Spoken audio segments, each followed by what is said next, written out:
Hello my friends, I just wanted to show you today my new fishbowl with Opae Ula.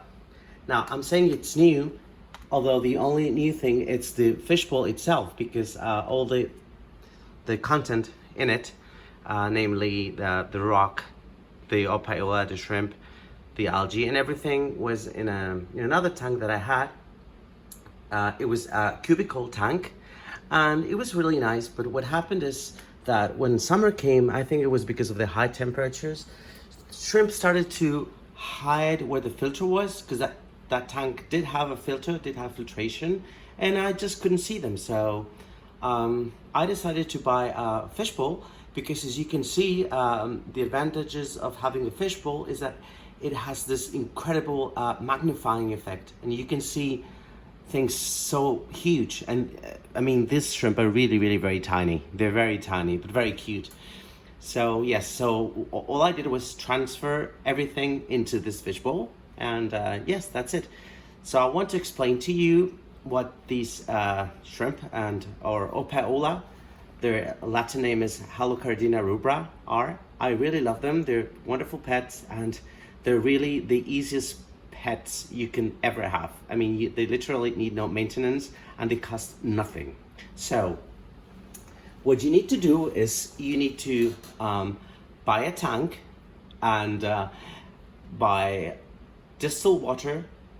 It's better if you buy distilled water because it has no minerals. If you buy normal drinking water, it might have minerals that are harmful for the shrimp or the algae. So the best choice is to buy distilled water, and you buy salt for a reef aquarium, for a marine aquarium, and you have to mix it.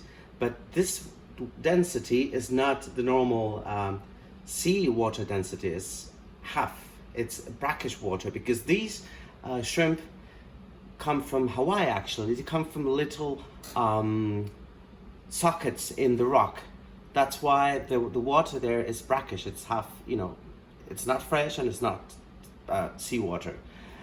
And then you have to prepare the water and leave it for like a month and a half, so that the water establishes. It's called cycling the water, and little microorganisms, phytoplankton and things like that grow in the water, right? Which is what the shrimp need, because they also eat it, although you don't see them, but they're in there.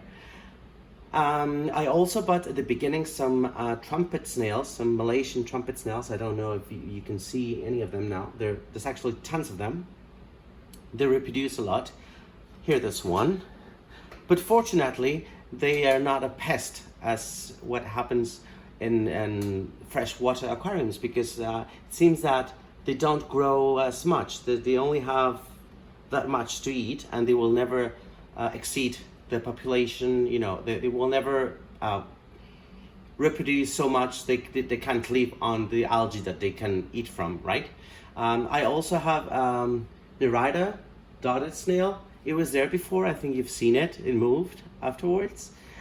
And then I also bought these algae, which is called Chaetomorpha, and also these two bowls, which are called Java fern moss balls. Java moss balls.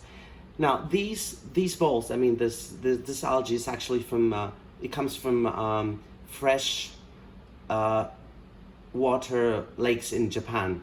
They grow very slowly and they're beautiful, but I don't really think they are the best for brackish water. So long, they're doing fine, but I've read that they're not the best. The best of them all is the Chaetomorpha. Also, people who maintain reef tanks use it because these type of algae, it's not just beautiful in itself, it also consumes nitrates, which originate naturally in the biological cycle of the tank or of the fishbowl, and they are actually harmful for the fish and the living creatures. But algae, it's their nutrients, so it's good to have that algae for that reason. And yes, now The shrimp, you can buy them from many providers. They actually send them to your house in a little bag. They're so strong and resilient that I mean, I've ordered twice in my life and they always arrived alive. And I was really lucky, I guess, because I've read many people can't have them reproduce, or they say it takes them 2 years for them to start reproducing. Well, mine's after 3 months they were reproducing like crazy. Females, they have eggs. They're called buried females, which means they have eggs. They carry them underneath, like in the belly, right? And then these eggs are slowly released by the female, and the little larvae float on the surface, and they go towards the light. And the nice thing is that they float with their head down, and they're like helicopters. They move like this. They're really very tiny and so cute. And one good thing is that the adults don't eat their little baby shrimp, so they grow happily and it's fine. Now, one very important thing is that these shrimp, that's I think a mistake that many people make. This shrimp do need things or places to hide. So that's why I put that rock, which is called Marco rock. It actually comes from Florida.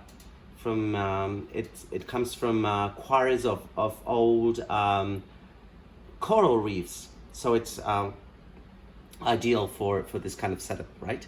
And yes, it has a lot of cracks and crevices, and they love them. They hide there, and when they have places to hide, they feel secure, and they're not stressed, and that's when they reproduce, right?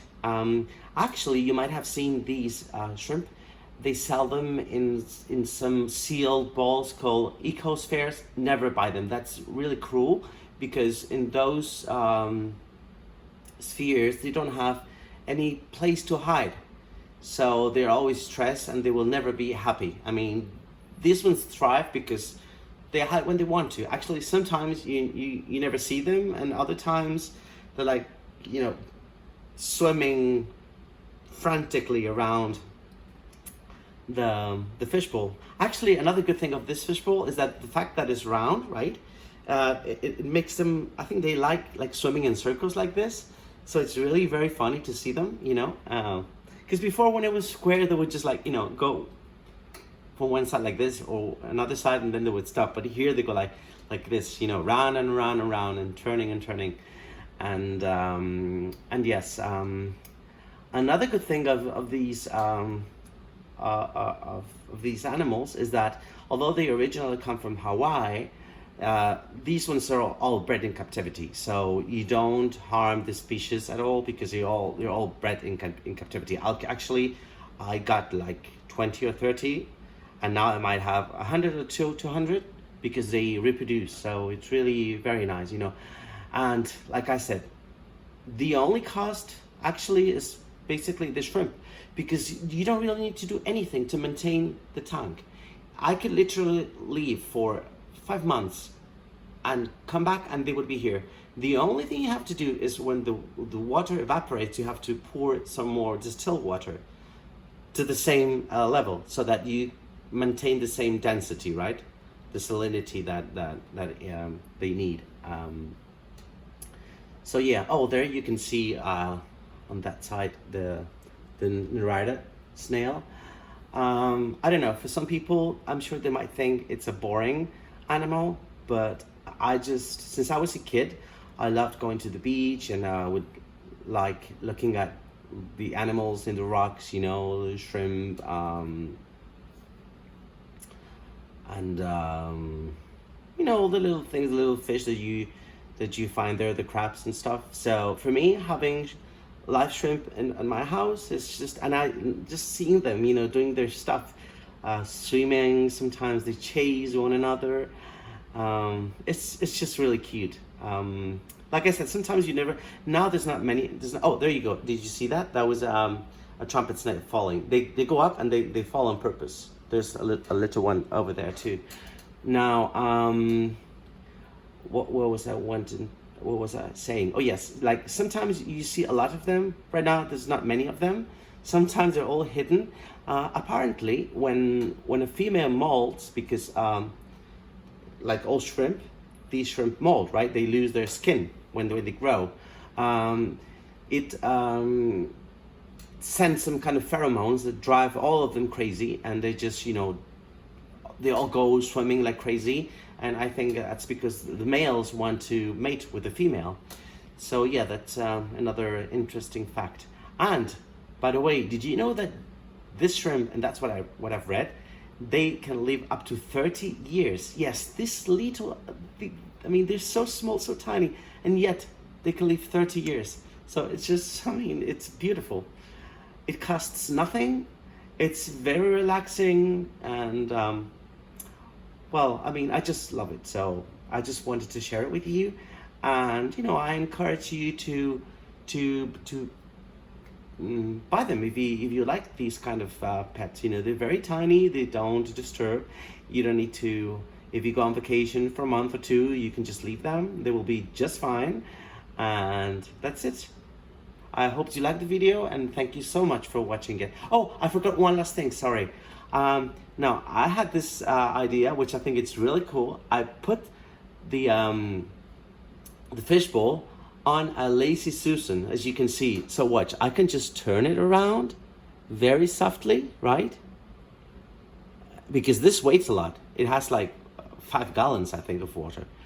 But that way I can like turn it around and see them, you know. And also because sometimes you have to clean it, because some algae will grow, you know, in the surface, inside. And although the snails do eat it, sometimes you have to clean. Not a lot, like once every 2 months, for example. But yeah, it makes it easier, and you know, that way you can just turn it very, very softly, and they don't get stressed out if you like move it very abruptly, right? So yeah, well, like I said, thank you so much for watching the video, and I hope you liked it. Goodbye.